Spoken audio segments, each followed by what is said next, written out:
Olá para todo mundo, espero que vocês se encontrem bem. Para quem não me conhece, meu nome é Uliana Maia, eu sou de Belém, sou da terrinha. Eu formei no Cesupa, em administração. Na altura, o meu foco foi gestão com pessoas, mas a vida me encaminhou para o comércio exterior. Eu também fiz mestrado na Missouri State, em comércio internacional, em negócios internacionais. Então é correto dizer que eu sou filha das duas casas, com muito prazer. E eu fico muito contente de estar aqui com vocês no Amazon Experience, envolvendo a nossa terra, envolvendo os nossos insumos, as nossas cores, sabores, cheiros, todas as coisas maravilhosas que a gente tem, e que é muito interessante colocar isso mesmo para o mundo. Eu sou fundadora da Bramazon, importação e exportação. A minha empresa está sediada em Lisboa, Portugal, e eu trabalho com o insumo da Amazônia, que é o açaí. Tenho tanto na polpa pura, como a gente come aí, como também no sorbet, que vai mais o estilo carioca, paulista. Eu vou abordar o tema de comércio exterior com vocês, só para perceberem a dinâmica, tá, que vem a seguir. Eu vou trazer alguns conceitos básicos de comércio exterior, para quem não é muito familiarizado com o tema, e vou trazer algumas ferramentas mais especificamente, mais profundamente, uma que se chama os 4 T's do International Trade, ou traduzindo do comércio exterior. Vamos lá, vamos começar pelo básico então, tá? Os principais pontos do comércio exterior passa por importação e exportação. Importação é a compra de bens ou serviços de um país terceiro, de um outro país. A exportação é a venda de produtos e serviços de um país de origem para um país destino. Tem um terceiro tipo, que é o entreport. Vamos dar um exemplo prático aqui. Eu importo açaí de Belém para Portugal, mas eu tenho um mercado para ser explorado na Eslovênia, mas chegar na Eslovênia diretamente do Brasil é muito difícil. Então eu importo para Portugal e eu exporto para a Eslovênia. Isso é o que a gente chama de entreporte. Por que eu vou exportar?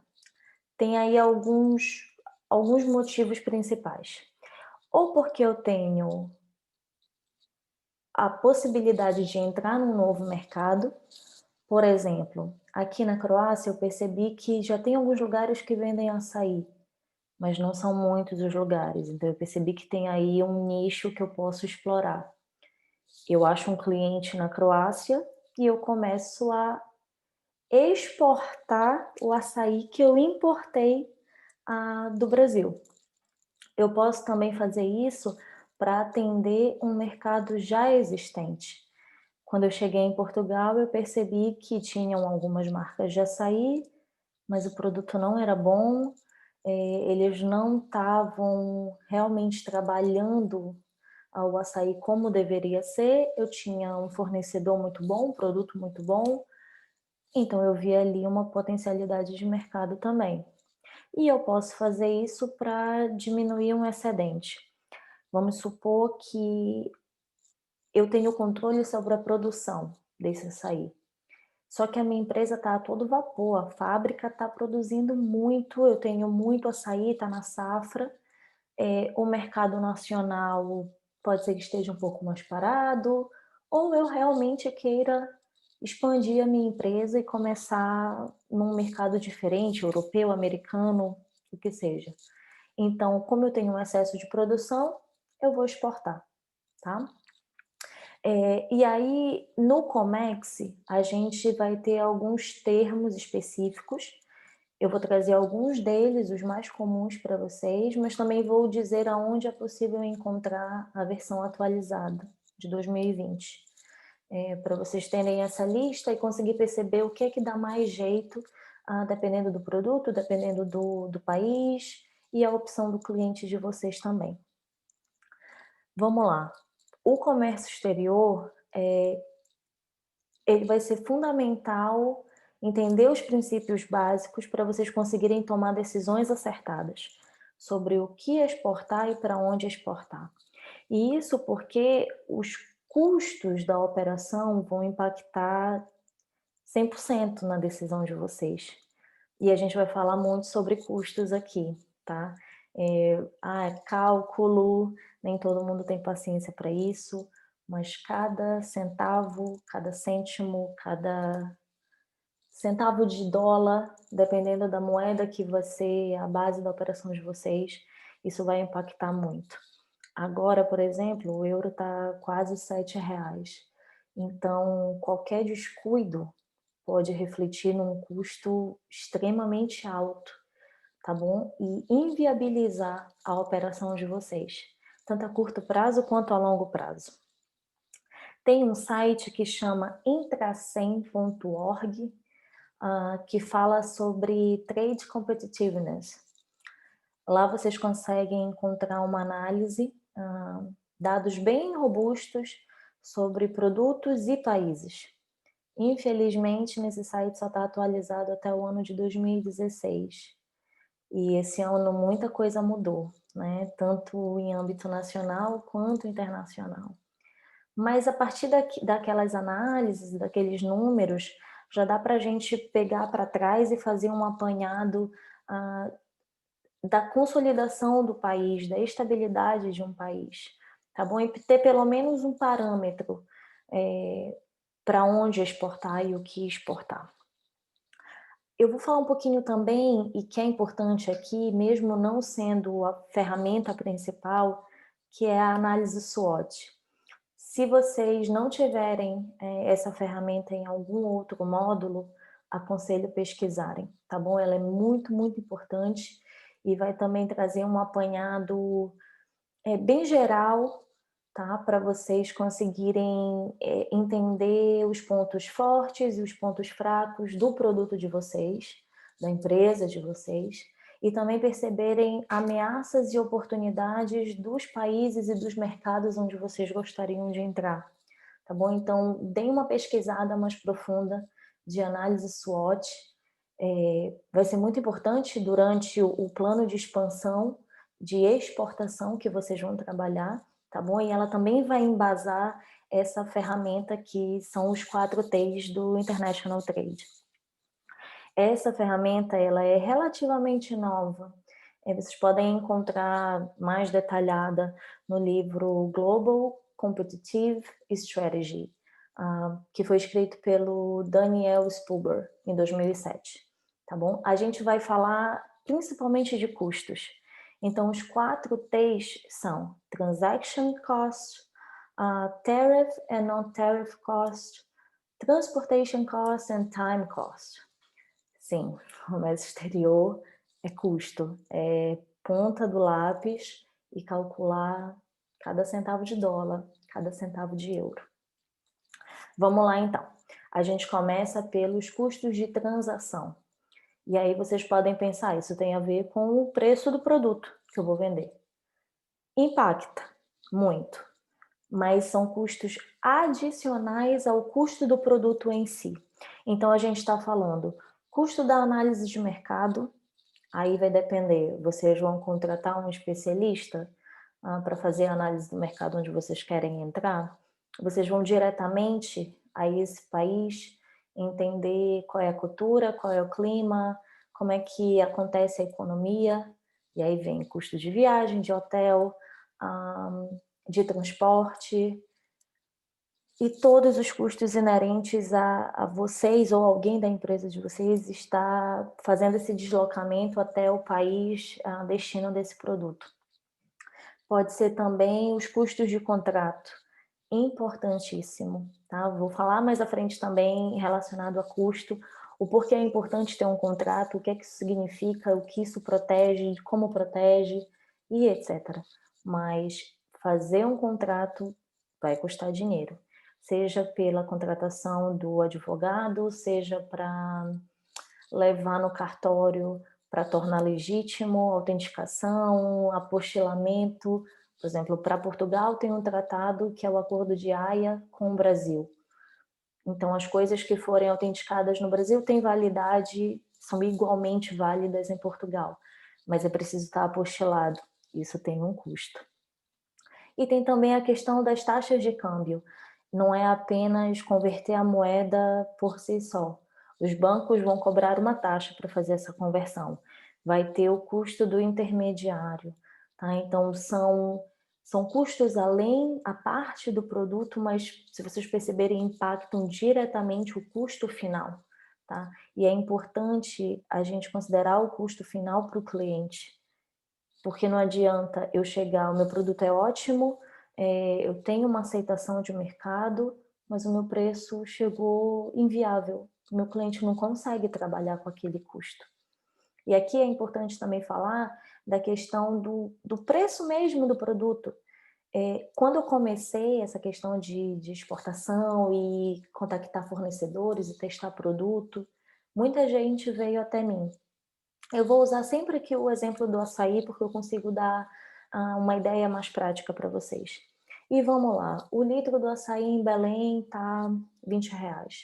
Chegavam para mim e diziam, olha, quero que chegue em Portugal, na Europa, enfim, o açaí a 20 euros o quilo. Não dá para trabalhar desse jeito.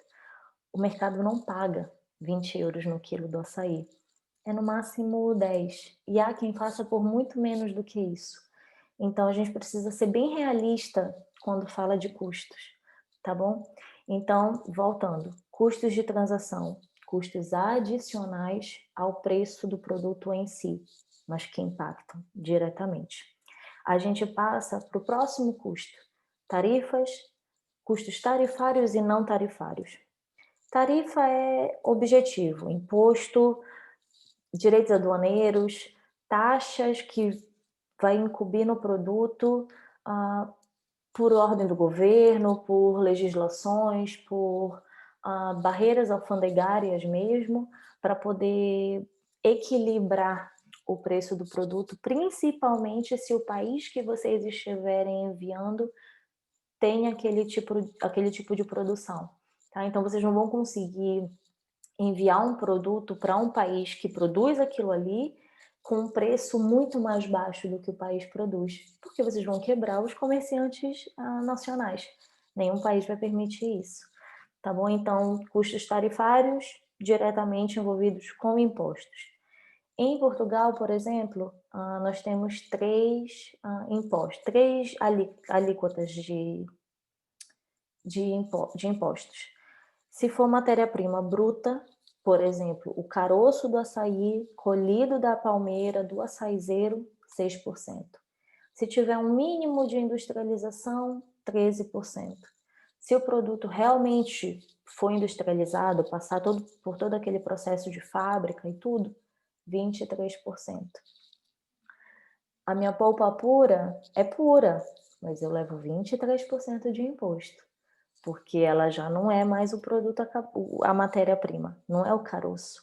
E ela passou por um processo de análise laboratorial, de invase, ela passou pela fábrica, tá bom? Então, vocês precisam perceber também qual é a política de tarifa, de impostos daquele país para qual vocês pensam exportar o produto.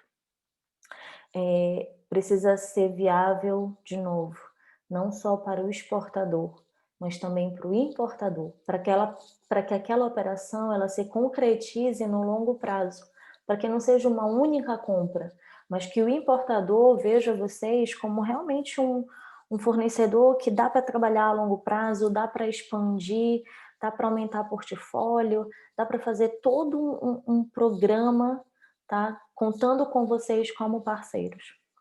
A gente passa aqui também para os custos não tarifários, está dentro da categoria, tá? De tariffs e non-tariffs. Os custos não tarifários já têm a ver com padrões de qualidade estabelecidos.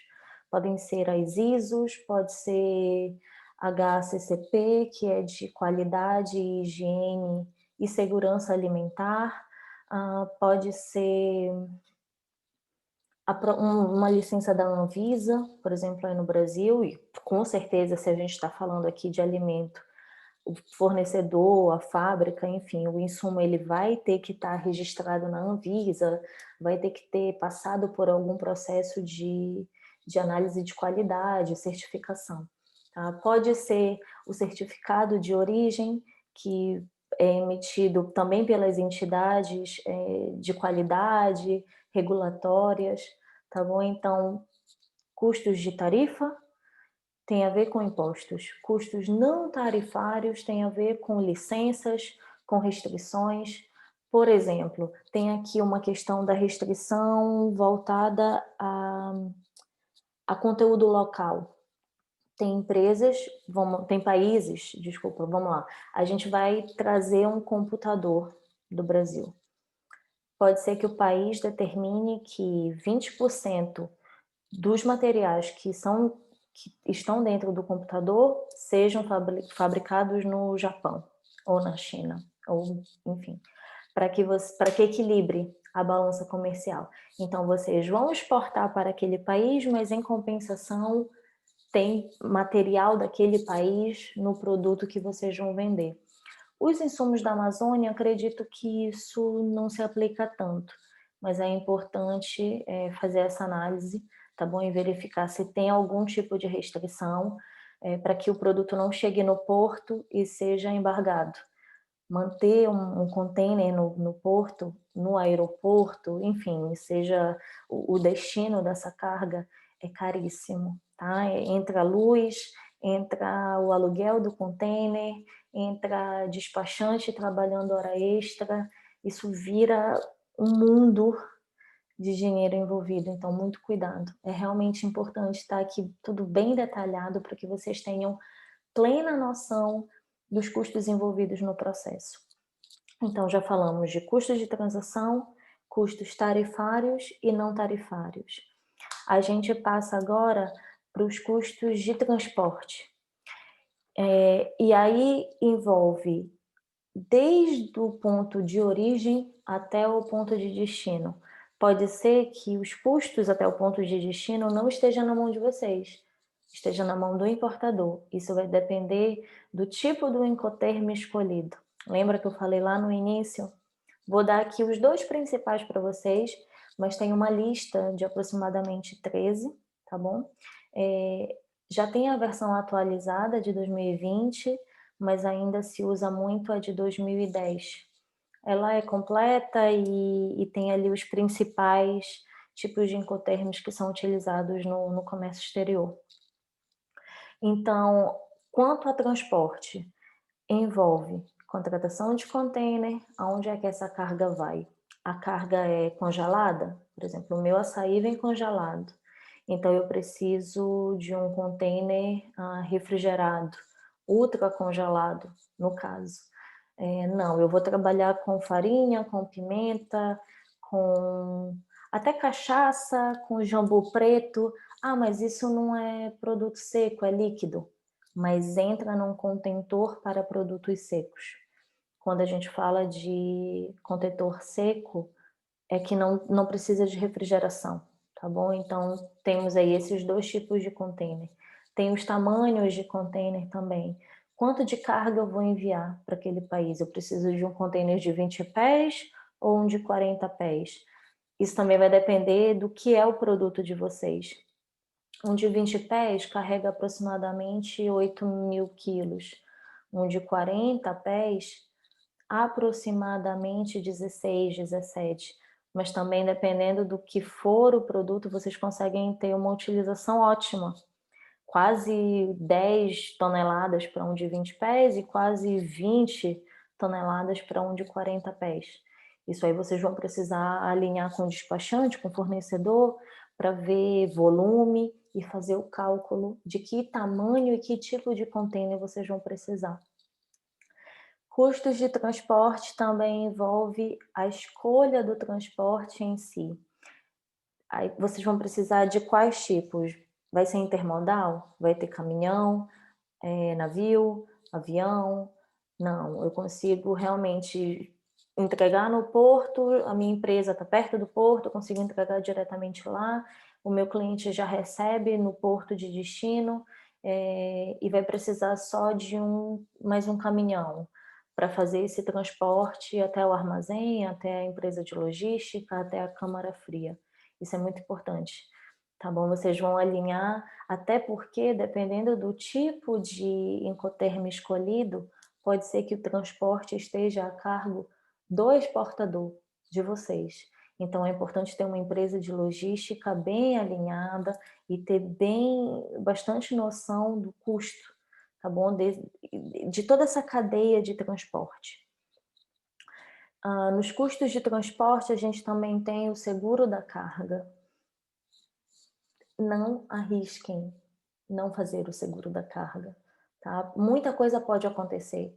E uma vez que sai de dentro da fábrica ou do fornecedor de vocês, o controle ele fica muito mais reduzido, tá bom? Então, a partir do momento que o container estiver em cima do navio, se o navio avariar, quanto tempo o container vai passar ali? Se for um produto perecível, não tem carga, não tem seguro a carga, o produto vai avariar, vocês vão perder, o cliente não vai receber, quem é responsável por essa carga? Quem é que vai pagar os custos pela carga não ter chego lá? Façam um seguro da carga, tá? Também diretamente envolvido custos de transporte. E aí a gente fala aqui também da economia de escala. Hoje em dia as produções, a gente tem várias ferramentas e estratégias para tornar a produção mais eficiente. No caso do comércio exterior, a economia de escala, ela entra na questão de tornar ótima a composição do container. Como eu falei, dependendo do produto, você consegue ter uma utilização ótima do container, colocar a carga quase que completa. Isso é excelente. Vai diminuir, o frete vai ser o mesmo, mas a quantidade em toneladas vai ser maior. Então vai diluir o frete pela quantidade de produto, custo final mais baixo, excelente para o cliente de vocês. Então, voltando, falei de custos de transação, custos tarifários e não tarifários, falei agora de custos de transporte e vou falar do último, que é custo de tempo. Como assim custo de tempo? Como é que eu vou contar? Como é que eu vou contabilizar o tempo? Fundamental. Acabei de falar sobre a avaria do navio, avaria do produto, depreciação, ficou tempo demais em cima do navio, chegou estragado ou muito perto do prazo de validade. O cliente não quer receber, não vai receber. Como é que faz? Se esse tempo não estiver muito bem alinhado, vocês podem ter um grande problema. Se o cliente não receber, quem é que vai fazer o transporte de volta para a origem? Quem é que vai arcar com esses custos? Então vamos lá. Custo de tempo. Quanto tempo leva para sair do meu porto de origem para o meu porto de destino? De Belém para Lisboa, aproximadamente 35 dias. E se não chegar? Façam já uma continha de perdas esperadas, perdas não esperadas.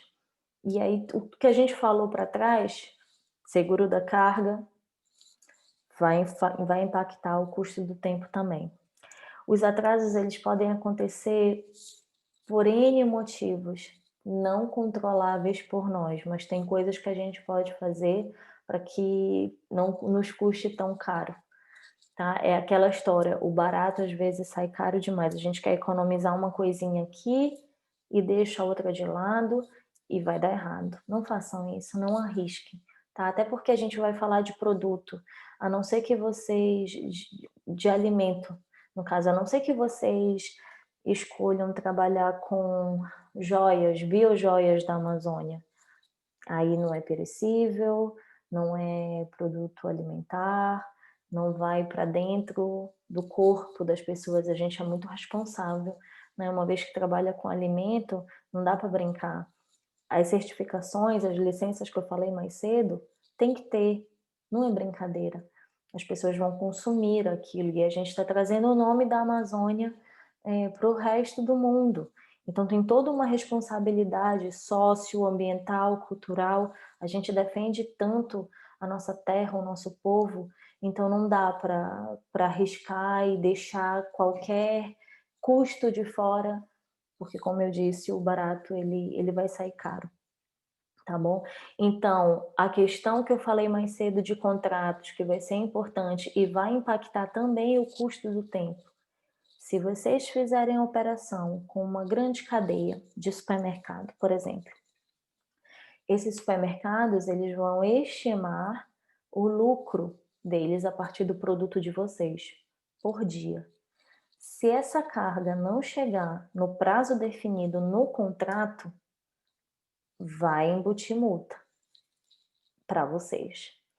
Então, quanto é que isso vai impactar? Qualquer margem de lucro que vocês possam ter no processo, se houver multa, esquece, acabou a margem. Então, vamos lá. Multa por atraso, quebra de contrato, a carga não chegou na altura, não chegou correta, ficou tempo demais na alfândega. Por que pode ficar tempo demais na alfândega? Os documentos não vieram como deveriam vir, faltou uma licença, o fornecedor disse que estava todo habilitado, mas talvez não estava. O importador disse que tinha todas as licenças, mas quando chegou na hora da inspeção documental, faltou ali qualquer papel. E aí é importante aqui salientar uma coisa: quando a carga chega no porto, no aeroporto, pode acontecer a inspeção física. O fiscal vai estar lá, vai abrir o container, vai abrir as caixas, vai cheirar o produto, vai olhar o produto, vai pegar o descritivo, tá? Isso faz parte dos documentos que precisam vir. Vai pegar o descritivo que diz consta o cheiro, a cor, o sabor, pode ser que ele experimente, pode ser que não. E ele vai ter que bater isso tudo e vai ter que estar perfeito o produto com o que está descrito. Então, se faltar qualquer documento desse, atrasou, tá? Atraso, custo, multa, quebra de contrato. Vocês não querem que isso aconteça. E aí a gente, como eu estou falando aqui de documentos, ressalto alguns que são muito importantes, são os principais, tá? Sem esses, a carga de vocês nem sequer vai sair do porto ou do aeroporto de origem. A gente fala aqui de inventário em trânsito, descrever exatamente o que vai estar dentro do container, quantidades, temperatura, volume. Se tem mais de um produto, coloca todos os produtos que estão ali dentro com o máximo de informação e detalhamento possível. Um outro, certificado de origem. O açaí, não preciso nem entrar no mérito, ele precisa de um certificado de origem. Há alguns produtos que são isentos. Vocês precisam ter, novamente, um bom despachante para conseguir apresentar para vocês quais são os documentos específicos para aquele produto que vocês vão exportar e para aquele país onde vai ser enviado o produto. Inventário em trânsito, certificado de origem, packing list, também é o principal documento da exportação. Vai vir tudo detalhado a carga de vocês. O fornecedor, onde está sediado, o que tem dentro daquele container, lote, data de fabricação, data de validade. E aí, nessa questão de documental, pode ser que vocês sejam só os fornecedores do insumo.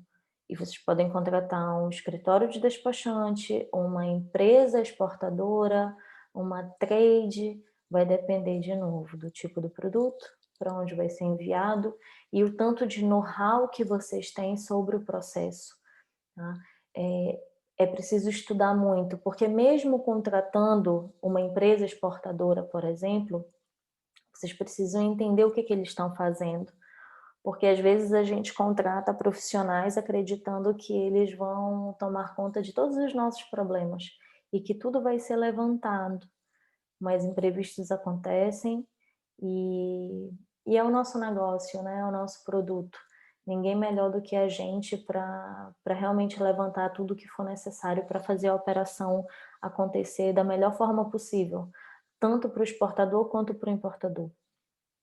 E, por fim, as licenças que eu já falei anteriormente, para quem importa e exporta, tem uma plataforma internacional que chama Traces, TRACES, em que todos os agentes precisam estar cadastrados. Tá? Depois vocês podem dar uma pesquisada para entender melhor como é que ela funciona. Ela é gratuita, mas ela é internacional. Então, independente do lugar para onde vocês forem enviar esse produto, é importante. É importante, tem que ter, tá? Façam um cadastro na plataforma, percebam ali como é que acontece e coloquem essa questão já no plano de exportação.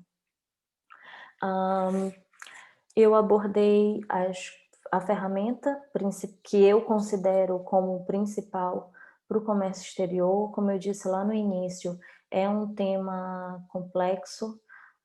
No dia a dia a gente percebe coisas muito além da teoria e por isso eu trouxe um pouquinho da prática aqui também para vocês. Acho que vai ser bacana, principalmente por eu já trabalhar com o insumo da Amazônia, eu consigo relacionar muito com o que vocês vão fazer no plano de exportação. E é isso, eu desejo muita sorte para vocês nessa experiência. Acredito que vocês vão sair com um entendimento não só dos produtos em si, mas de outros países, de outras culturas. Isso vai abrir a mente de vocês também para ganhar o mundo. Espero de verdade que isso aconteça. Se eu tivesse tido essa oportunidade durante a minha graduação, acredito que eu não teria cometido alguns erros que eu cometi no processo, mas é importante também que a gente erre, aprenda e não cometa esses erros novamente. No mais, a gente se vê no dia 21, no módulo de comércio exterior. Espero que vocês tenham conseguido aproveitar e conseguir aplicar no plano de exportação essa ferramenta que eu apresentei para vocês. E é isso. Fiquem bem. Tchau.